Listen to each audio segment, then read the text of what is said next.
What's going on, guys? It's Ruben here. Okay, so hope you guys are doing well. I received a comment on one of my videos. It's from the BMW, the alternator I took out was about a year ago, and the guy asked how to release the tensioner pulley on the belt that drives the alternator. So let me walk you through what I did, and let me show you what I used. So I got a small tool set. Let me show you in depth. So this is a tool set that I got. Okay, so we just call it a star Allen key where I'm from. So this is how they look like. As you can see, it's not like your normal Allen keys. It's just a star shape. So I basically use this one to release the tension on the tensioner pulley. So let me show you how the pulley looks like and where you should also put a locking pin onto the pulley to lock it in place so you can remove the belt. So, well, just to remove the tension off the belt so you can get the alternator out. So this is a regular Allen key. We're all familiar with these ones. BMW likes to use these ones. I don't know why, it's just a hassle, but yeah. You can use anything. You can use like Allen key like this, or if you want to, you can just use a screwdriver. I won't recommend using a screwdriver because you will struggle to remove it when you're finished. So just one of these guys, because it has a short end and a long end. So if you have a lot of room, just put a long end in. If you don't, try to use the short end if it works, if you can get it in. So let me show you how the tensioner pulley looks like and how it works.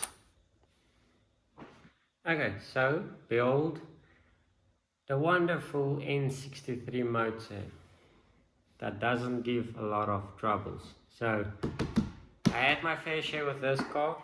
With this motor, it gave me a lot of troubles, so I sold mine. That's why it's not on the channel anymore. The last mod I did was I put the wing on, but then I had a massive breakdown with the vehicle. So unfortunately, after I fixed it, I decided enough is enough. I sold it. I really want to get one again, but I don't think so. So let me show you. So this is the motor. The alternator is in the front here on the top.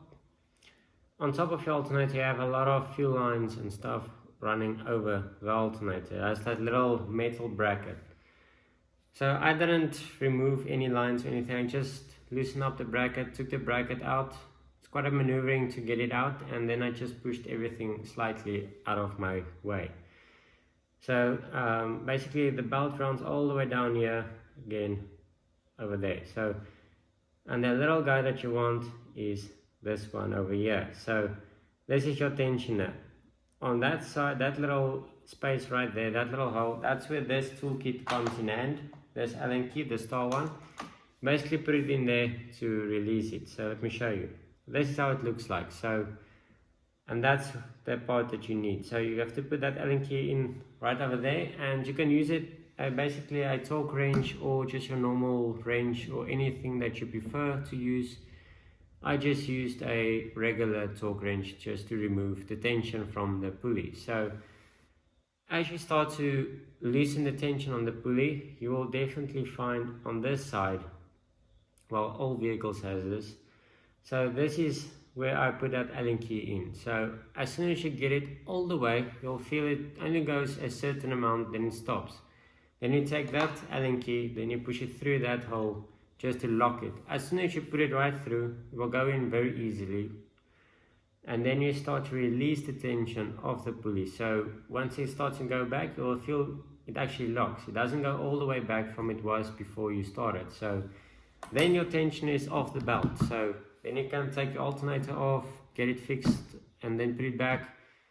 Put the tension on the pulley again, all the way in the front. Then you pull your pin out and slowly bring it back to where it was, where it's supposed to be. So some guys do actually just remove the tension, get an alternator out, and just let it be. But I won't recommend doing that way. It will just cause yourself a lot of trouble. So just take a normal Allen key, screwdriver, or anything that you can put through that hole that's going to hold that tension. Doesn't help if you put something in that's going to break under just the smallest pressure. So that's actually basically how you release the tension of that belt. So some guys actually just go on the alternator. It has those 4 bolts,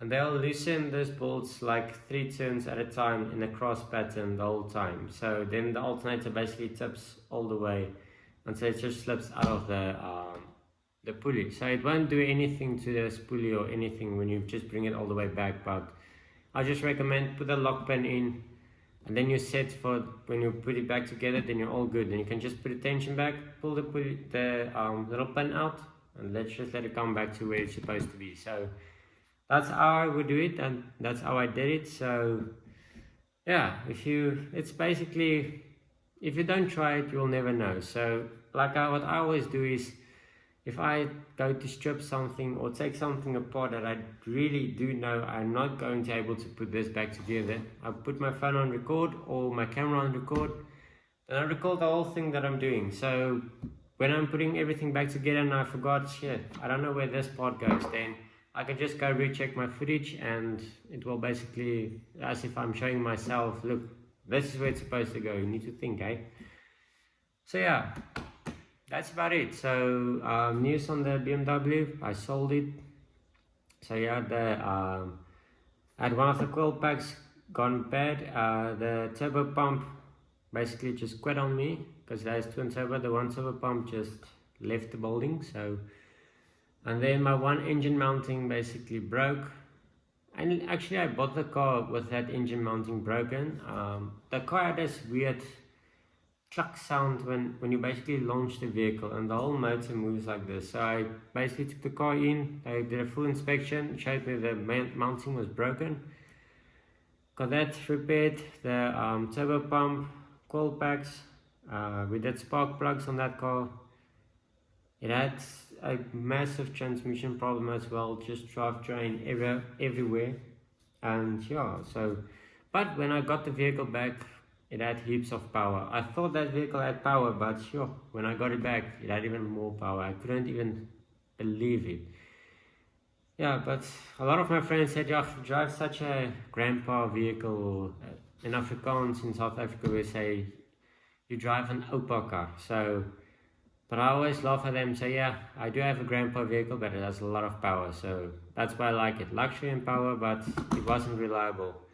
That car broke down with me like 4 times.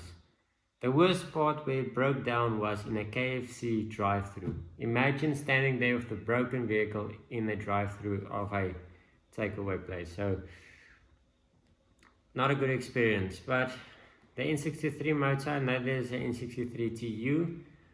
So, yeah, we'll see. There's a 7 Series that I'm after to buy. So, I really like the car. I got this Peugeot now on auction. Got a video on. I'm going to sell that vehicle. So even if one of you guys are interested, you guys have full service history and everything, just comment down below if you guys are interested. If you're not, then shop. It's no problem. I got a different BMW I'm busy restoring. Still a few work to do on that car, but I'm not going to say what car that is. It's a certain type of BMW. I'll reveal it one day. So thanks for watching, and for you, the subscriber that posted this comment, I hope you like this video, and I hope this explains to you basically how to loosen the tension on that belt. So let me know if you got it right, and yeah, good luck. I hope you get it done, and it's basically not that hard. Like I always say, if you don't know, if you don't gonna do it, then you'll never know. So always try. Thanks for watching, guys, and I'll see you guys again on a different video.